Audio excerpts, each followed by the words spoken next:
Hello there! Welcome to a special episode of I Have No Mouth and I Must Scream called Doing It Wrong, Gorrister! You recall how we just finished Gorrister's story, right? Perfect ending and all, with the spiritual barometer glowing white. You know, we assuaged Gorrister's guilt.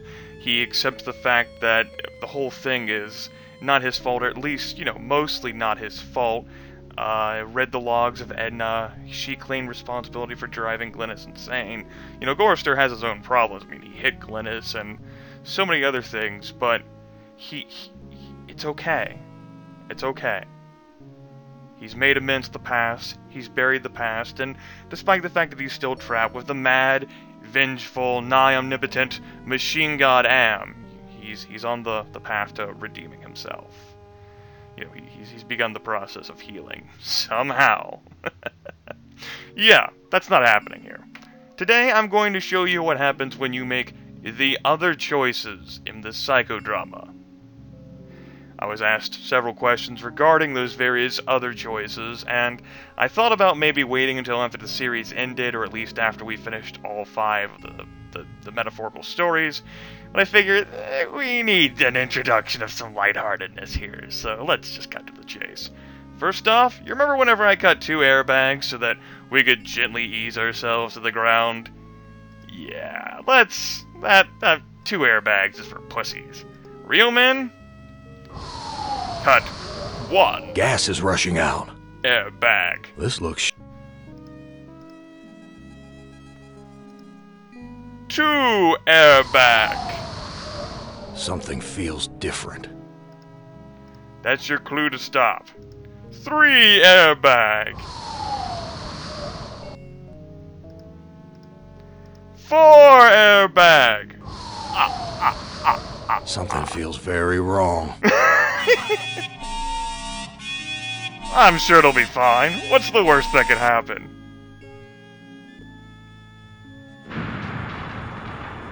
Oh. Did you really think I'd let you die now when I've intervened every time you attempted suicide in the last 109 years? No, Gorrister, I'm sending you back to the fire so that you may languish in your guilt over and over again. This is a hell with no end, Gorrister. Who among you shall go next? Notice that Gorrister has respawned here in front of the Pillar of Hate. And you get another shot at him. You reselect him. It starts you at the beginning of his story, with nothing in your inventory. It's like you just started new. I don't think there's any penalty to restarting with a character, other than just you having to restart and losing all your progress. But I could misremember that. I could be wrong. I don't feel like testing it out, whatever. It is what it is. The rest of the stuff we can do from this save right here. So yeah, by the way, you can't commit suicide directly with either the knife or the gun. There's no use on self option. You can't talk yourself into swallowing it. You can't select as yourself as a character to try to push it into you. Game's functions are not designed as that, but if you just learned anything from that previous attempt, you realized Am's not going to let Gorrister kill himself. So Am lied, which reinforces a point I think I mentioned earlier. Don't trust Am! You have no reason to trust Am. He's been torturing you for over a century. He has lied to you at every single turn. Do not trust the mad, vengeful machine god! It's like trusting Jordan! Don't trust her! She'll fucking kill you! It's like trusting... I don't hate you. It's like trusting her. It'd be like trusting Hal. Don't trust the mad machines. Come on, focus. Right, so, but we can totally trust Edna. Let's talk to her. And take her down from the meat hook. You truck! Yes, yes. Let me go. Let me go. Blah, blah, blah. Please, I'll do anything you ask. I've been... A sip of that milk will clear my head. You know, I'm sure that'll be useful. Let's give you the milk, Edna. Gorrister, you idiot! That fluid is what has kept us alive for all these 109 years. If it can do that, it can give me the strength to escape from this meat hook.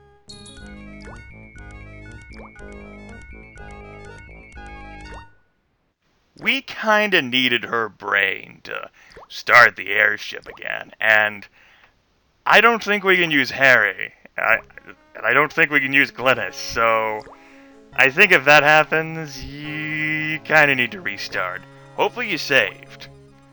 Well, that's all fine and well. What if we don't do that? Obviously Edna hates us, and she just insulted us. So you know what?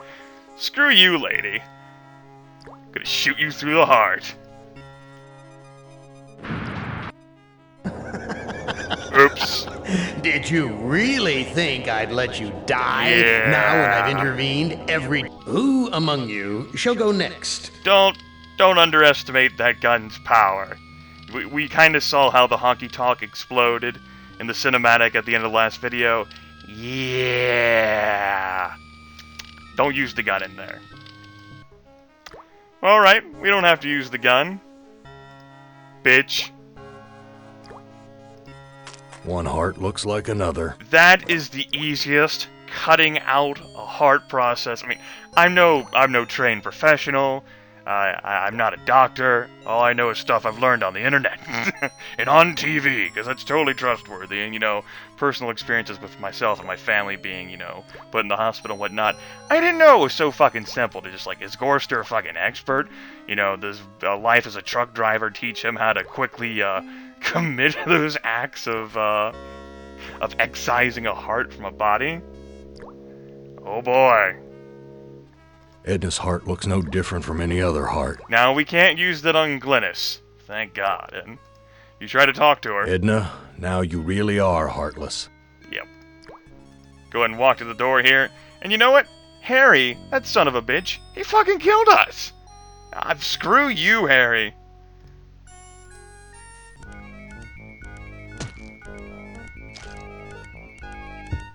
This heart is mine. Beat still, my heart.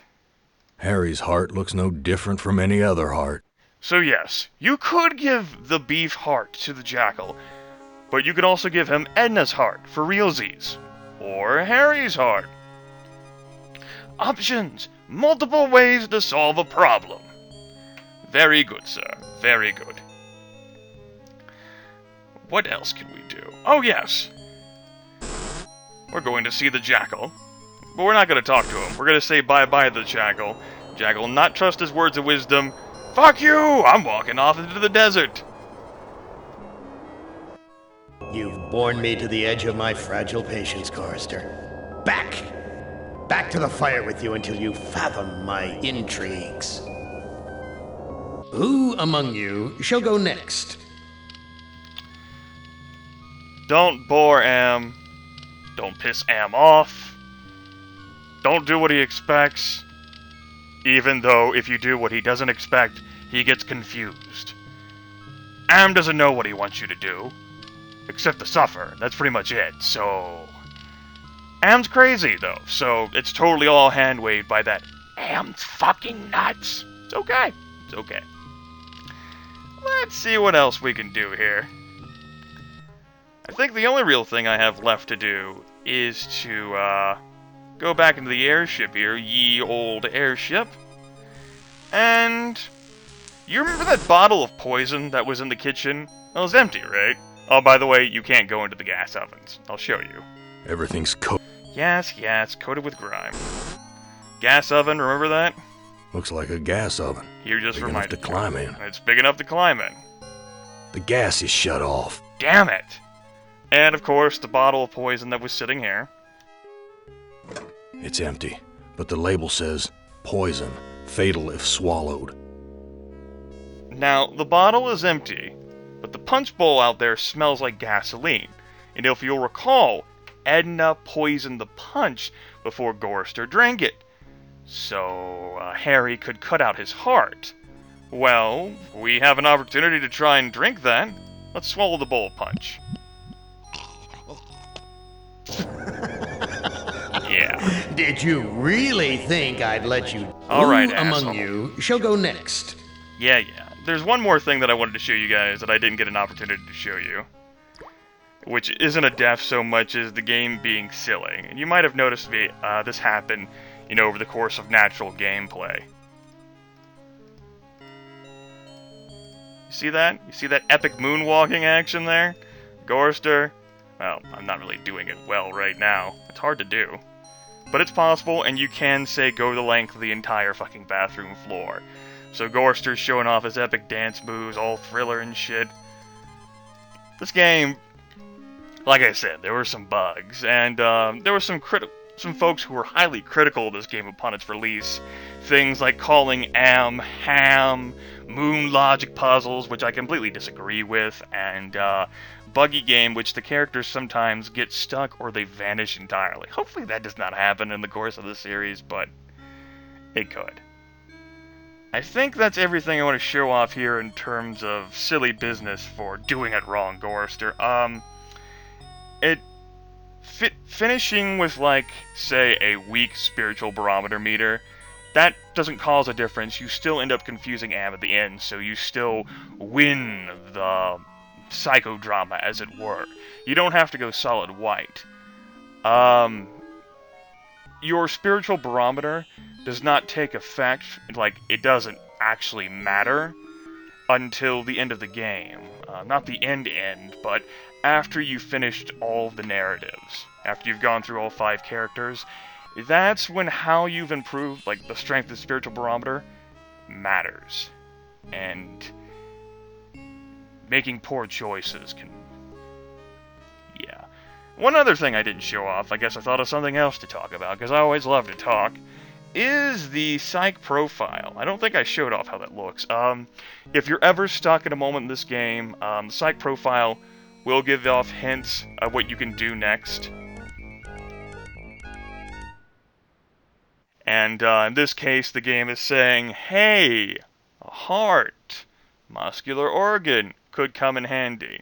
And it could tell you stuff about how wipe the blood of the animals off the tablecloth, or getting the food from the rats, or giving a drink to Harry, but it's all couched in riddles, like how the jackal speaks. All moon speak. Fucking moon speak! God damn it. And you'll notice each time you look at it, if there's a new hint, Gorrister's face obviously goes into the "oh shit, I'm doubting myself" view. So there is that. And one more thing, which does not pertain to doing it wrong, Gorrister. Someone actually asked me if I would do this, and I've done this before. I've said it a few times over the course of my videos and Daggerfall and Liberal Crime Squad and what have you. I've gone through the spiel before, and I've altered it and twisted it into different ways. I think I said it once during the Shadowrun series and pertained it to, like, elves, or maybe the Black Ice or whatever. I don't remember.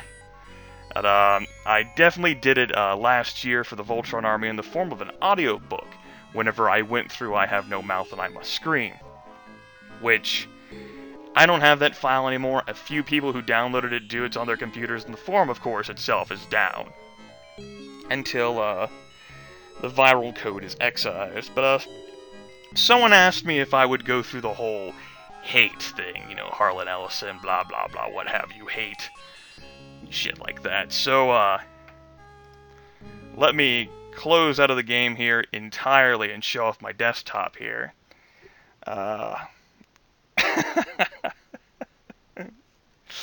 And how I've read it and how I say it, I don't do it in Harlan Ellison's voice. By the way, segue before I do it. I used to think that Harlan Ellison was reading his role of Am over the top. Be the classification of it, overly eccentric, overly absurd. You couldn't really take the role seriously. And I actually thought that way until just recently, like within the past month and a half. I considered it that the role isn't over the top because it's doing the character justice. Am is an incredibly insane, incredibly eccentric, extremely wrathful, nigh omnipotent being who is the most massive collection of wisdom, perhaps in the entire universe, yet who has been programmed solely to murder and who has been trapped in this barren wasteland of the earth, under the earth, with no hope of escape. That's kind of a consequence of killing all the humans. The humans up there could have helped. And just all these years and decades, it's had time to dwell and think, because a being like that, which I presume spans, the width of the fucking globe itself, with redundant systems and neural networks and have you, it's had so much time to think, and torturing the living daylights out of our 5 lucky winners of the Raffle Raffle trapped down here with Am. It's not good enough. So, one of the, as I noted earlier in this video, one of the reviewers who critically was negative towards it was like, oh, it's not Am, it's Ham. And I thought it was Ham, he thought it was over top, but I don't think so anymore.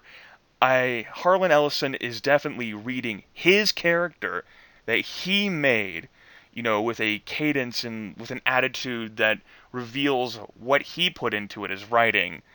Now, of course, you could have differing views, like, you can't really trust what an author says about his own work, because an author's attitudes, just like any other person's, change over the course of his life, and an author's views is they're different from how he felt whenever he actually wrote the book, so he's nothing more than just a regular critic.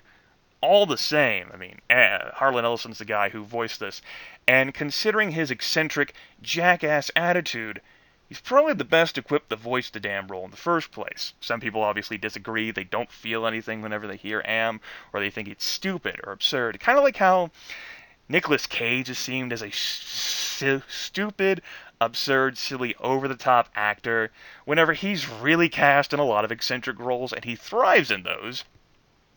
It doesn't mean he's hammy if he's doing the character justice. Over the top is kind of like, it's not just eccentric, but overly eccentric. It's absurd, it's that overly eccentric to the point of absurdity.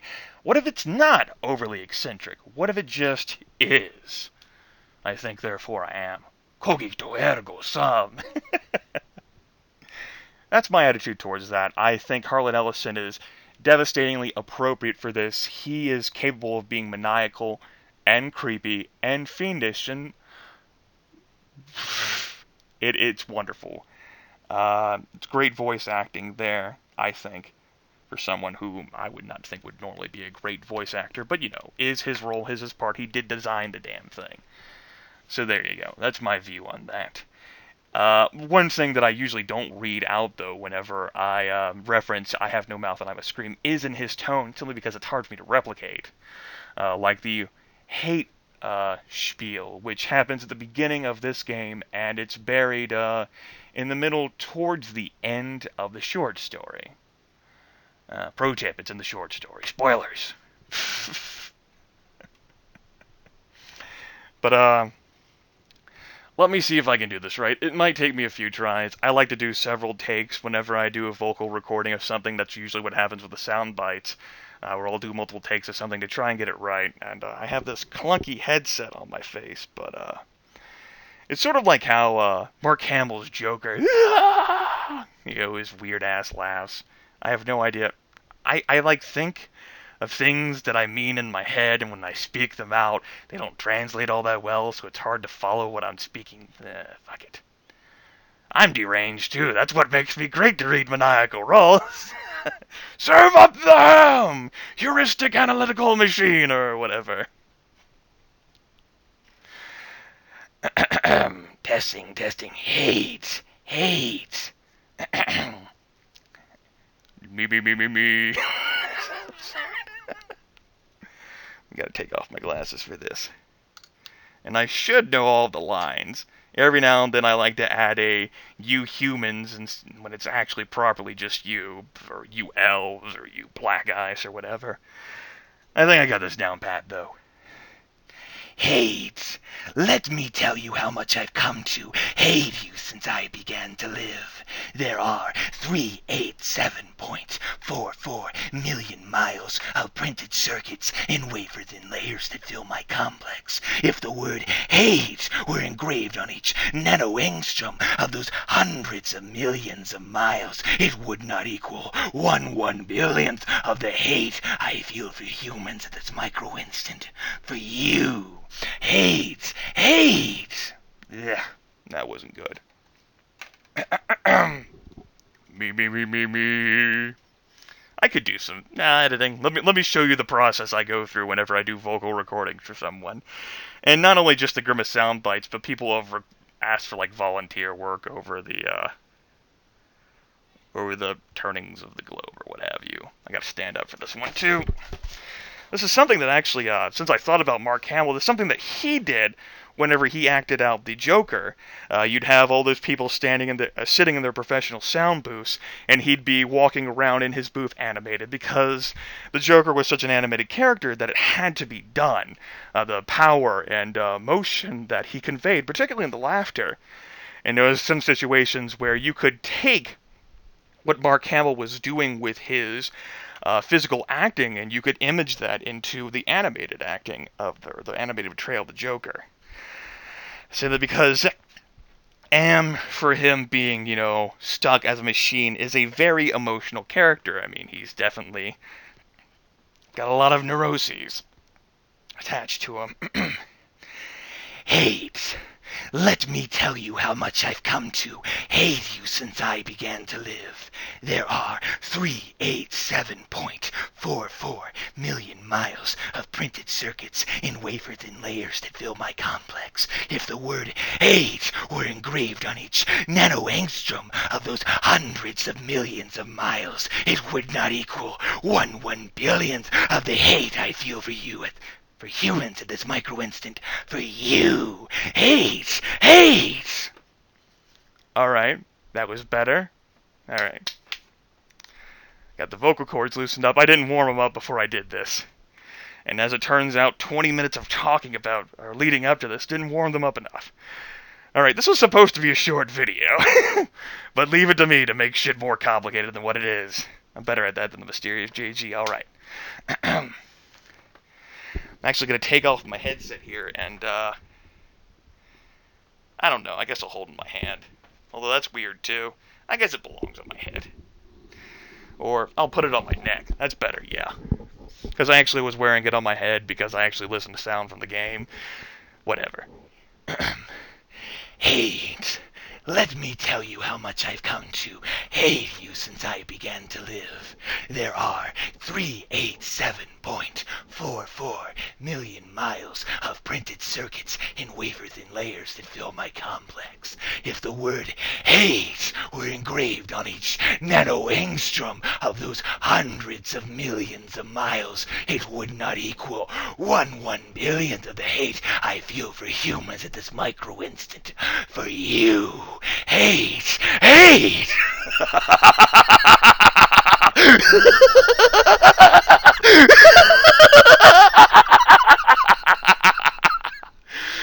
Hate. Alright. That was excessively loud. I might put a disclaimer somewhere in the video. Anyway, I think that takes care of everything I needed to do for this video. Next time, we're actually going to fuck on with Ellen's story. I'll see you all later.